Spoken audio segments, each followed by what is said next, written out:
Most people think they resist change because they are lazy, unmotivated, or afraid of effort. But that explanation is too simple, and because it is too simple, it is wrong. The real reason your mind delays change is not weakness. It is protection. Your brain is designed to keep you alive, not to make you ambitious, confident, or productive. Safety always comes before progress in the brain's priority system. That means whenever something feels uncertain, unfamiliar, or unpredictable, your mind automatically slows you down. Not because it wants to stop you, but because it wants more information before it allows movement. This is why you can understand what you should do, agree that you should do it, and even want to do it, yet still feel unable to act. The delay is not confusion. The delay is a safety check. And once you see that clearly, hesitation stops feeling like failure and starts looking like a built-in survival mechanism. Think about how your mind reacts when something is familiar. Familiar actions feel easier, lighter, and calmer, even if they are not helpful. That is because familiarity signals safety to the brain. The brain does not judge whether something improves your life. It judges whether something feels predictable. Predictable equals safe. Unpredictable equals risk. So when you try to change a habit, start something new, or move in a different direction, your brain does not immediately evaluate the benefits. It first evaluates the unknown. And the unknown always carries a warning signal. That warning signal does not shout, it whispers.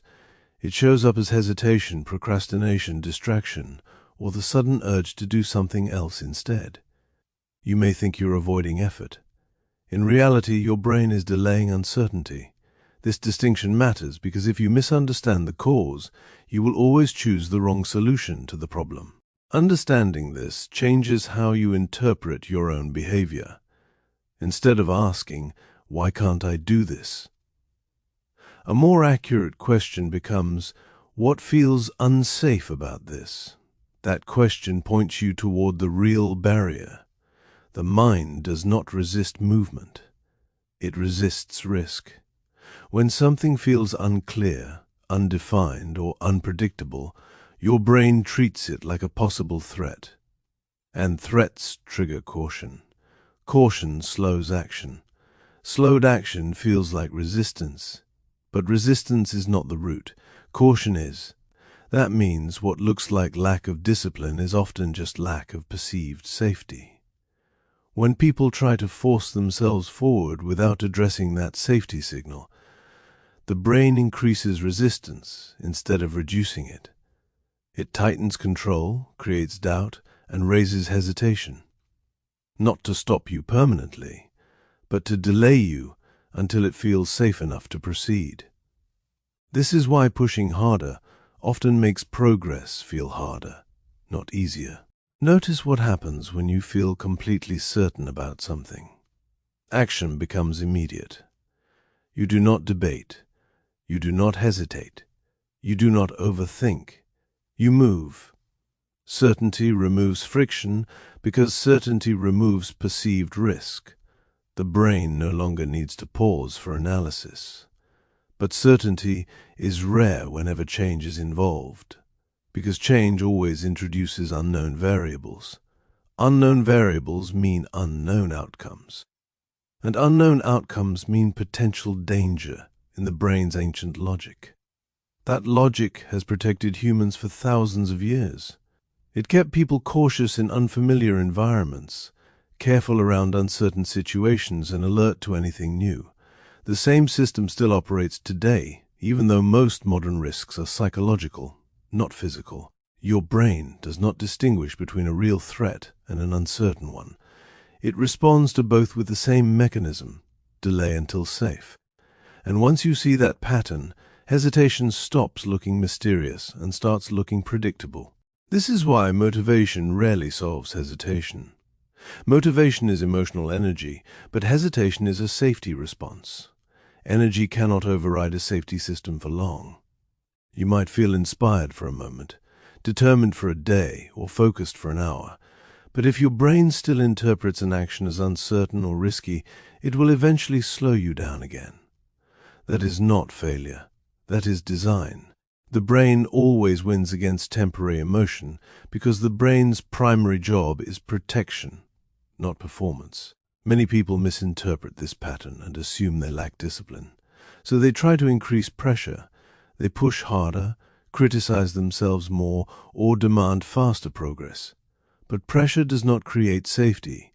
Pressure creates urgency, and urgency can actually increase perceived risk. When risk rises, the brain tightens control. The result is a strange experience. The more you push yourself, the more stuck you feel. Not because you are weak, but because your protection system is active. If hesitation is a safety signal, then the solution is not force. The solution is reassurance. The brain needs evidence that movement is safe before it allows movement to feel easy. This is why small steps often work better than dramatic ones. A small step reduces uncertainty. Less uncertainty means less perceived danger. Less danger means less resistance. When resistance drops, action feels lighter. And when action feels lighter, consistency becomes possible. This is not a motivational trick. It is a neurological response pattern. The brain gradually updates its prediction model based on experience. Each safe action teaches the brain that the situation is not threatening. Over time, what once felt risky becomes familiar, and what becomes familiar begins to feel safe. Once something feels safe, the brain stops delaying it. So progress is not created by intensity. It is created by repeated evidence of safety. The mind does not move when pushed. The mind moves when convinced. This explains why understanding something intellectually does not automatically change behavior. You can know exactly what you should do and still feel unable to do it. Knowledge speaks to logic, but action depends on perceived safety. The brain listens to evidence more than it listens to reasoning. If your past experiences suggest that change leads to discomfort, failure, embarrassment, or uncertainty, your brain records that pattern. Later, when you try again, it does not ask whether your logic is correct. It checks whether the situation resembles previous risk. If it does, hesitation appears instantly. This can make people feel trapped inside their own mind. They understand what would help them, yet something invisible seems to hold them back. That invisible force is not mysterious. It is predictive protection. Your brain predicts outcomes based on past patterns and then slows you down if the prediction includes uncertainty. The delay is not irrational. It is cautious forecasting operating automatically. Once you recognize this pattern, you start seeing it everywhere. You notice it when someone delays starting a project, postpones a decision, or avoids a conversation.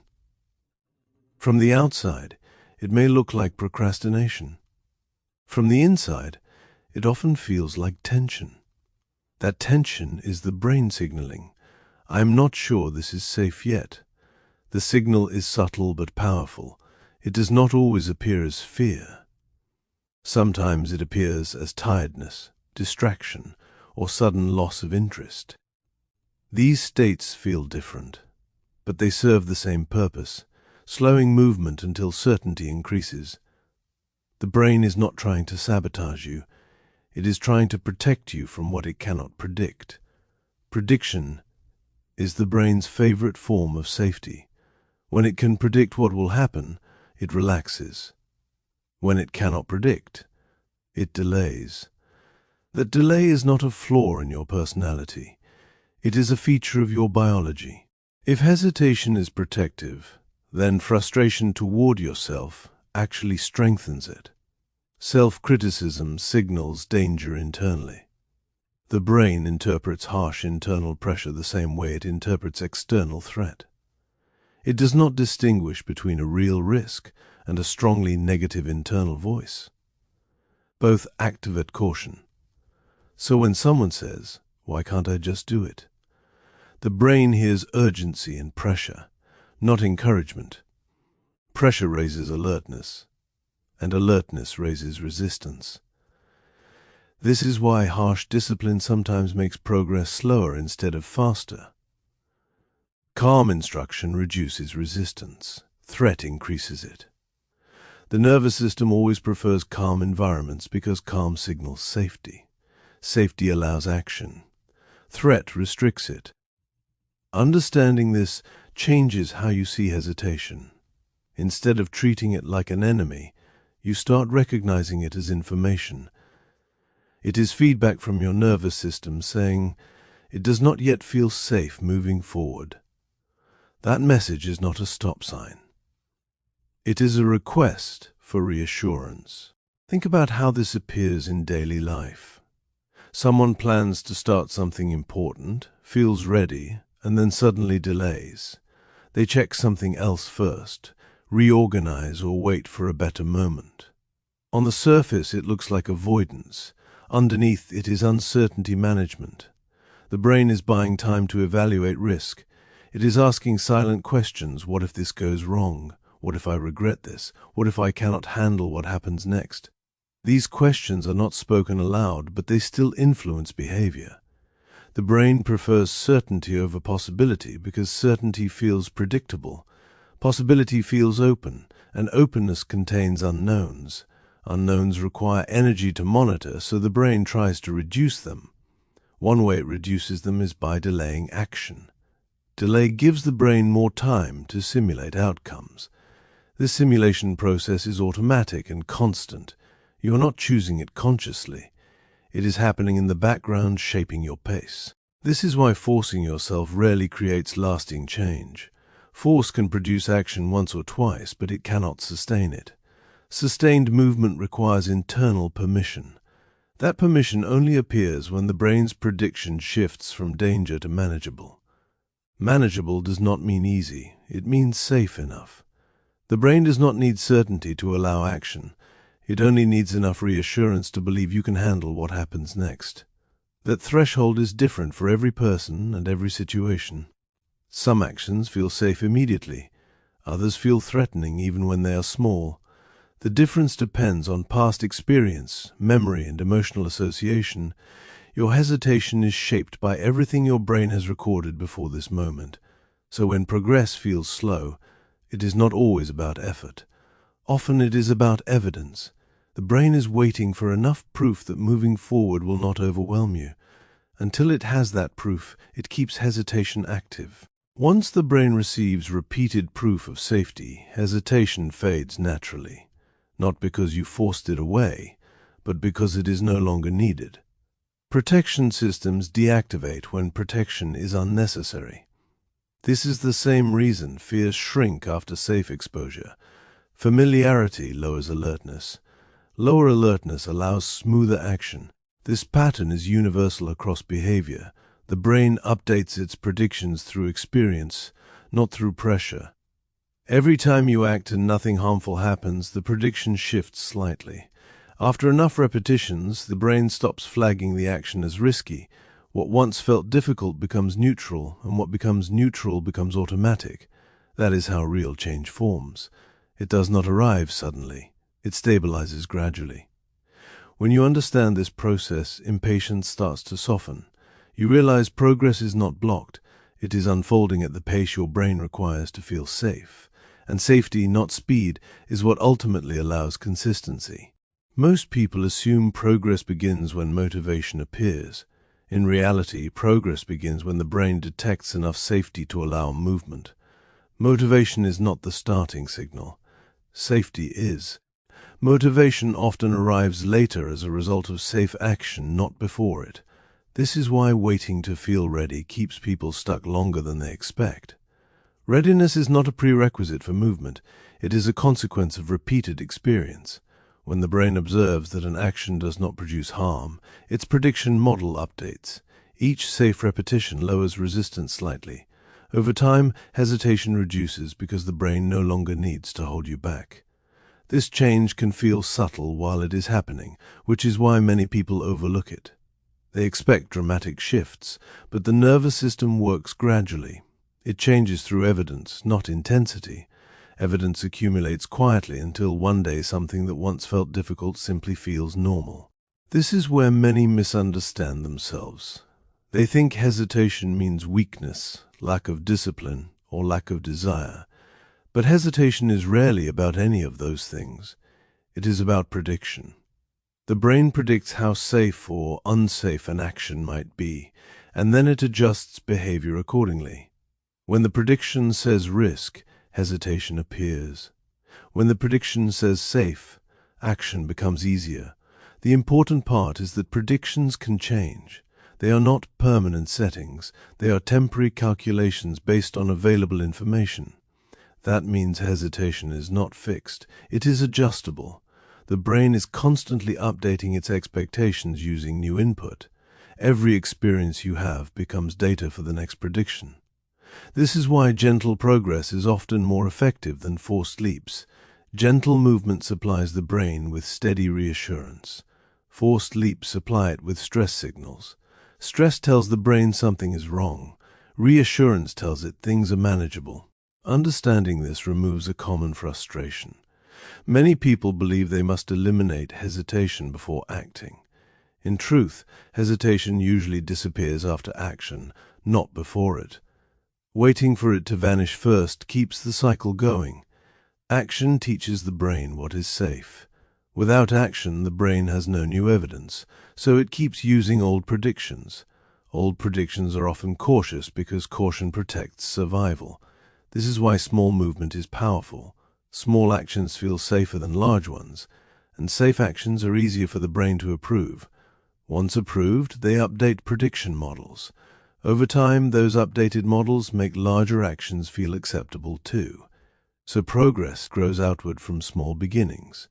It does not start big and shrink. It starts manageable and expands. This is not a motivational idea. It is a neurological pattern. The nervous system trusts experience more than intention. What you do safely shapes what you can do next. Notice how this reframes patience. Patience is not passive waiting. It is active allowing. You are allowing your brain time to gather enough evidence to feel secure. When people rush themselves aggressively, they interrupt that evidence process. The brain senses urgency and assumes something must be wrong, which increases resistance again.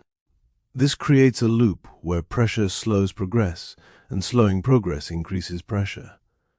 Breaking that loop requires changing the signal you send internally. Instead of urgency, you send stability. Instead of force, you send consistency. Stability tells the brain the environment is safe. Consistency tells it nothing harmful is happening. Together, those signals reduce alertness. Reduced alertness lowers hesitation. Lower hesitation makes action smoother. So patience is not delay, it is regulation. It is the process of letting your nervous system align with your intention. Once alignment happens, movement stops feeling forced and starts feeling natural. There is a powerful shift that happens when someone realizes resistance is protective rather than obstructive. Instead of fighting it, they start listening to it. Resistance is information. It is the brain signaling that something feels uncertain, unfamiliar, or unpredictable. When you interpret that signal as a problem, you create internal conflict. But when you interpret it as feedback, you create understanding. Conflict increases tension. Understanding reduces it. The brain responds very differently to those two states. Tension tells it danger might be present. Understanding tells it the situation is under control. This is why awareness changes behavior without force. Awareness reassures the nervous system. Reassurance lowers defensive responses. And when defenses lower, movement becomes easier. This process is subtle explained, but obvious once experienced. People often describe it as things suddenly feeling lighter. Nothing external changed. Only the brain's prediction changed. And when prediction changes, behavior follows naturally. This explains why pushing harder often makes things feel heavier. Effort alone is not the deciding factor in progress. Interpretation is. If the brain interprets effort as strain, it increases resistance. If it interprets effort as manageable, it allows continuation. The action can be identical, but the internal meaning determines the response. This is why two people can attempt the same task and experience completely different levels of difficulty.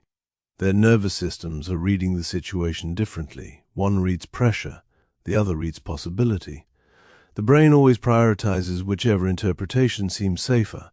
Safety is its primary objective, not achievement. Achievement is optional. Safety is essential. Once this is understood, frustration starts to fade. Difficulty stops feeling like failure and starts looking like feedback. Feedback is useful because it tells you what the brain still considers uncertain, and anything uncertain can become familiar with repeated safe exposure. Familiarity is one of the strongest calming signals the nervous system can receive. What is familiar is predictable. What is predictable is safe. This is why people often remain in situations they say they want to change. The situation may not be ideal, but it is known. Known experiences require less energy to monitor. Unknown experiences require constant evaluation. The brain prefers efficiency, so it often chooses familiarity over improvement. Not because improvement is bad, but because unfamiliarity is costly. This does not mean change is impossible. It means change must become familiar before it feels comfortable. Familiarity develops through repetition. Each exposure teaches the brain that the new situation is not dangerous. Eventually, what once felt new begins to feel ordinary. When it feels ordinary, resistance fades. This is the mechanism behind adaptation. Humans do not adapt because they force themselves to.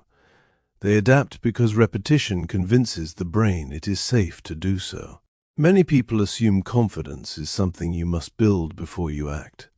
But confidence is usually built after action, not before it. Action provides proof. Proof builds trust. Trust becomes confidence. Without proof, confidence has nothing to stand on. This is why thinking alone rarely creates lasting change. Thought can imagine outcomes, but only experience can confirm them. The brain trusts confirmation more than imagination. That is why even small, completed actions feel powerful. Completion tells the nervous system the situation was handled successfully. That success becomes stored evidence. Stored evidence reshapes prediction, and reshaped prediction makes the next attempt easier. So confidence is not something you wait for. It is something you accumulate. It grows through completed experiences, not perfect preparation. When people understand this, they stop demanding certainty before beginning. They begin despite uncertainty, and that decision is often the moment progress truly starts. Understanding this process removes one of the biggest sources of unnecessary pressure: the belief that something is wrong when progress feels slow. Slow progress is not malfunction, it is calibration. The brain is constantly measuring whether something is safe enough to repeat. That measurement takes time because it relies on accumulated evidence, not single experiences. Each repetition slightly adjusts the prediction model the brain uses to decide what feels acceptable. Those adjustments are small, but they compound. This is why progress often feels invisible at first and obvious later. The change was happening all along, but it was happening beneath conscious awareness. Once enough evidence builds, the brain updates its expectations. When expectations change, effort feels different. What once required force begins to require less, not because the task changed, but because the prediction changed. And prediction is what determines how difficult something feels. So when something feels difficult, the most useful question is not, "Why is this so hard?" but "What is my brain still trying to protect me from?" That question shifts the focus from struggle to understanding. Struggle creates pressure. Understanding creates direction.